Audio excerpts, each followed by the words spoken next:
Assalamualaikum dan hai semua.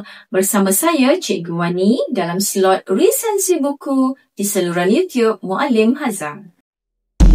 أهلا وسهلا ومرحبا بكم إلى قناة معلم حذار.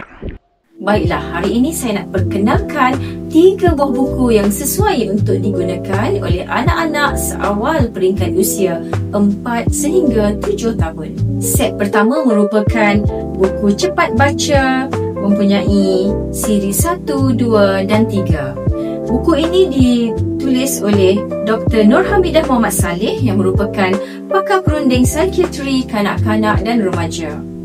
Buku cepat baca ini menggunakan kaedah fonemik cepat membaca sesuai dengan perkembangan umur anak.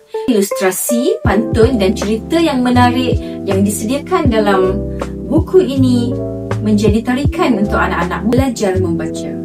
Seterusnya, dalam siri yang sama terdapat buku I Can Read, siri 1, 2 dan 3 ditulis oleh Dr. Syukri Abdullah. Buku ini melatih anak-anak seawal 4 sehingga 7 tahun untuk mahir membaca dalam bahasa Inggeris. Dalam buku ini juga disediakan panduan untuk ibu bapa. Juga ibu bapa boleh mengimbas kod QR untuk lampiran video dan audio yang disediakan. Dan terakhir merupakan buku Iqra yang terus menggabungkan dari Iqra 1 sehingga Iqra 6 dalam satu buku yang sama. Buku Iqra ini sememangnya tidak asing lagi dalam pembelajaran Al-Quran untuk anak-anak di awal usia. Ia membimbing anak-anak mengenal huruf hijaiyah secara bertahap.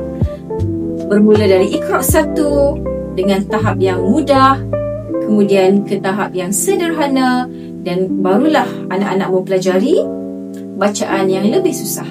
Ketiga-tiga buku ini sangat melengkapi antara satu sama lain sebelum anak-anak memulakan persekolahan di tahun 1.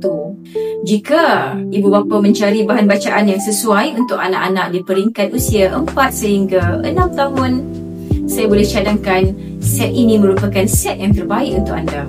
Akhir kata, teruskan bersama saya Cikgu Wani dalam slot resensi buku hanya di saluran YouTube Muallim Hazar. Sehingga kita bertemu lagi dalam video seterusnya.